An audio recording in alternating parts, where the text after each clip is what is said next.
Hi friends, இன்றைக்கி நம்ம கொத்தவரங்காய் பொரியல் வைக்க போகிறோம். இதை வந்து சின்ன வைக்காம்பாங்க. உங்கள் ஏரியாவில் என்ன சொல்லுவீங்கன்னு கமெண்ட் பண்ணுங்கள். நான் 1/4 கிலோ சின்ன வைக்காய் பொரியலுக்கு நறுக்கி வச்சுருக்கேன். வெங்காயம் நறுக்கி வச்சுருக்கேன். இது வெள்ளைப்பூடை கொஞ்சம் இடித்து வச்சுருக்கேன். தேங்காயில் வந்து நான் பச்சை மிளகா ஜீரகம் போட்டு அரைச்சி வச்சுருக்கேன். பச்சை மிளகா வந்து நான் இந்த சைஸில் ஒரு 2 காய் போட்டு வச்சுருக்கேன். ஓகேங்களா? நம்ம ஒரு 10 நிமிஷம் வந்து அதாவது சின்ன வைக்காய் வேகிற வரைக்கும் உப்பு போட்டு நம்ம இதை வந்து வேக வச்சு எடுக்க போகிறோம். பாயில் ஆகுது பாரு ஃப்ரெண்ட்ஸ். நம்ம இதில் வந்து 2 உப்பு போட்டுக்கிறோம். வேணால் 2வது பத்தலைன்னா பொரியலாக 2வது போட்டுக்கலாம். ஓகேங்களா? பாருங்கள், நான் வேக வச்சு எடுத்துட்டேன். அதில் தேங்காவை ஆட் பண்ணிக்கிறேன். கொஞ்சமாக மஞ்சத்தூளும் ஆட் பண்ணிக்கிறேன். இனி நம்ம இதை நல்லா கிளறி விட்டுக்குருவோம் ஃப்ரெண்ட்ஸ். வந்துட்டு இனிமேல் நம்ம இதை கால்சத்தில் போட்டு இறக்க வேண்டிய வேலை மட்டும்தான். எண்ணெய் ஊற்றுறேன். கடுகு நம்பர் போட்டேன்.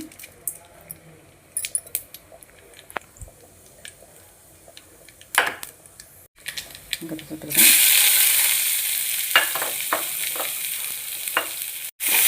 நல்லா மிக்ஸ் பண்ணிட்டுருக்கேன்.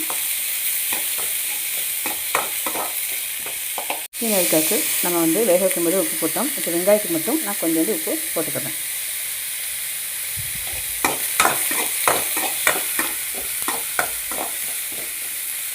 வேக வச்சு சின்னிக்காவை எல்லாம் மிக்ஸ் பண்ண போகிறோம்.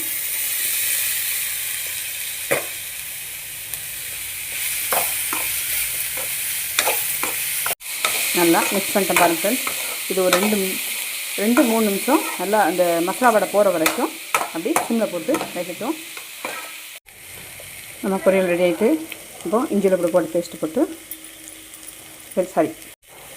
வெள்ளைப்பூடு கருவேப்பிலை போட்டு நம்ம கிளறி விட்டு பொரியலை வைக்க வேண்டியதான்.